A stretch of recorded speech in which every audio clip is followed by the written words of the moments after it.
Transformers Animated making a comeback in Legacy United, I think now is a good time to look back at the original animated toy line to refresh our memories on where it all started. I'm totally not doing this for SEO reasons, I swear. So today, I'll be taking a look at the animated Deluxe Optimus Prime, the one that came in a battle pack with the Deluxe Megatron. Why this one and not the mainline Voyager? Well, because Legacy Optimus seems to be taking some cues from this version for its engineering. It has nothing to do with the fact that I don't own the Voyager. This figure's vehicle mode is very clearly based on Prime's truck mode from the cartoon, but with some cues from the G1 Optimus Prime. The cab has the proper shape, with the downward slope and tapered windshield, but it's missing the black stripes and has a pair of smokestacks on the back that never appeared in the cartoon. It's an interesting mix of aesthetics, but it still leans enough into the cartoon design to make it work well as a representation of the animated character. It helps that the smokestacks are just pegged on, so you can just take them off to make them more screen accurate. One slight oddity with this toy is the light bar. Instead of having one red and one blue light, like in the cartoon, both lights on this figure are blue. As far as I can tell, this is just down to the fact that all the clear plastic on this toy is blue, and not the colorless clear that you would need to get the proper light colors. It's still a bit of an odd look though, especially for what's supposed to be a fire truck. Then again, a lot of animated toys had this issue, including the Voyager Optimus. So while it is a bit unfortunate, it's basically par for the course. Thankfully, the Legacy version will have a properly colored light bar. Another oddity is this big black blotch across one side of the windshield. Don't worry, we'll get to that. Like most animated Prime toys, they took a little bit of liberty with the wheel placement. The animation model had no front wheels, which is really difficult to make a toy out of, so they moved some of the rear wheels to the front to give him a better wheelbase. Pretty much every toy of the character did this. The only exception was the Supreme version, which had a pair of hidden wheels under the cab, which they seem to have done for the Legacy version too. The interesting thing about this figure's wheels is that there are 2 extra wheels in the middle of the rear. These are mainly here for the sake of the robot mode, but they are functioning wheels that roll just the same as his main wheels, so it's almost like he has dualies. But now let's get the obvious out of the way. His axe is just sticking up from the bed of the truck, with no attempt made to hide it. It's one of the most ridiculous pieces of weapon storage I've ever seen on a Transformer. It pegs in at 3 points, including the inside of the robot legs, which may lead some to worry that you have to leave it on to hold the truck together. But you don't. The legs still tab in where they meet the cab, so there's very little play in them. So thankfully, it is entirely optional. Overall, I'd say this is pretty standard for an animated Optimus Prime truck mode.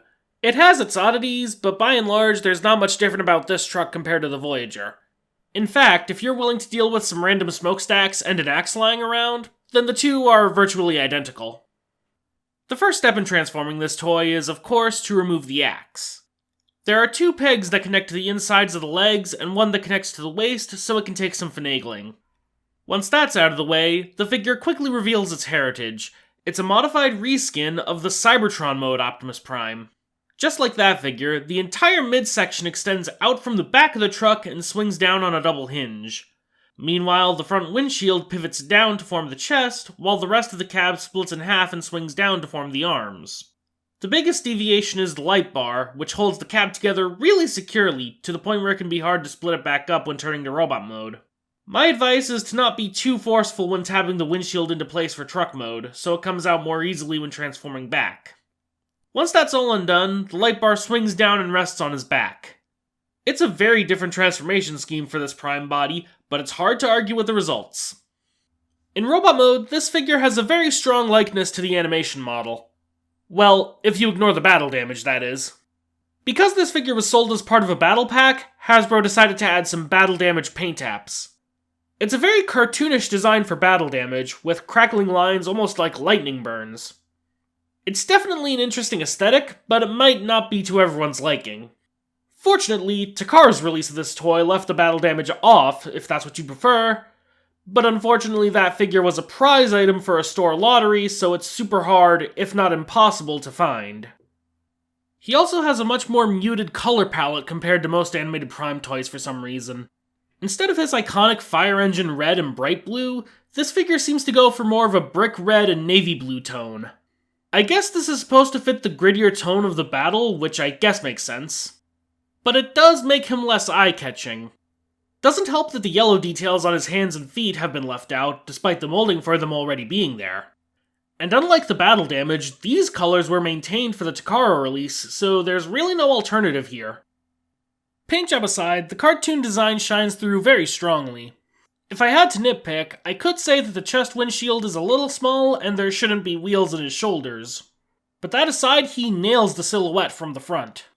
Unfolding the cab to create the right bicep to forearm proportion is a really clever trick that I'm glad to see is coming back for the Legacy version.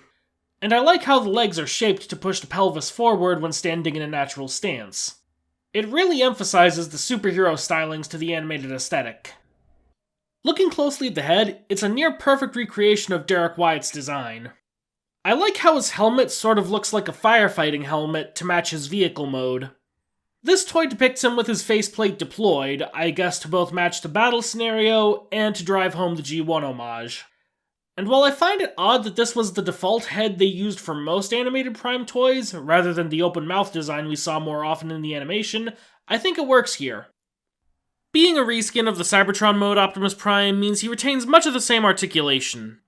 The neck is on a ball joint with a hinged stem, but with the shape of his neck and shoulders, you can only turn the head when it's hinged forward, putting it at a weird angle. The shoulders are on ball joints, which allows for full universal motion. The elbows are on a combination hinge and ball joint, allowing double jointed range as well as some range of bicep rotation. The hips are on ball joints, again with universal range, though the pelvis piece can sometimes get in the way. The knees bend 90 degrees, there's a swivel below the knee, and the feet can fold down for transformation in case you can get any use out of that. And that's basically it for articulation. The feet are sculpted on a slant for a more natural A stance, but the lack of a thigh swivel is a little bit restrictive. Okay, there's one more point of articulation, sort of. The waist is on a spring-loaded swivel, so you can wind the torso back for a right-handed punch or a left-handed axe attack. It's a neat feature, but it does leave him without a normal waist joint, so it is a little bit intrusive. Speaking of which, this figure, obviously, comes with an axe weapon. And I have to say that this is probably the best animated Prime axe we ever got. It has the cartoonishly large head in proportion to Prime's body, and it carries over pretty much all the details from the animation model, right down to the vents across the booster rocket. It's no wonder why some people gave this figure's axe to their Voyager Primes. It's a night and day difference. The biggest weirdness to it is the handle. Instead of being black like in the show, the handle is painted red all the way down to the bottom, where it's done in unpainted clear plastic so we can hold it. He can hold it, of course. There's a stop to keep the axe from going down too far in his hand, but there is enough length that he can hold it two-handed if you can get the arms positioned correctly.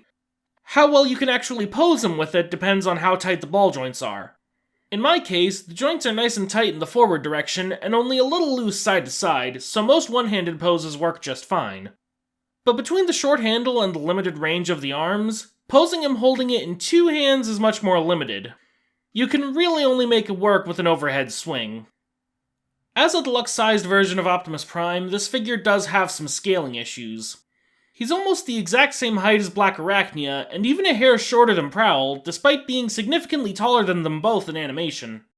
At the same time, however, he actually looks about right next to Grimlock and Leader Megatron. So I guess it depends on which figures you display him with whether or not he's the correct scale. As far as animated Prime toys go, this one is definitely on the odder end of the spectrum. Between the battle damage deco and the random G1 homages, this figure sticks out like a sore thumb next to any other figure of the character. But at the same time, there are some aspects of the toy that give it its own charm. The fact that it transforms just like the Cybertron mode Optimus while still capturing the look of his Earth mode body never ceases to impress me, and above all, he's just fun to play with.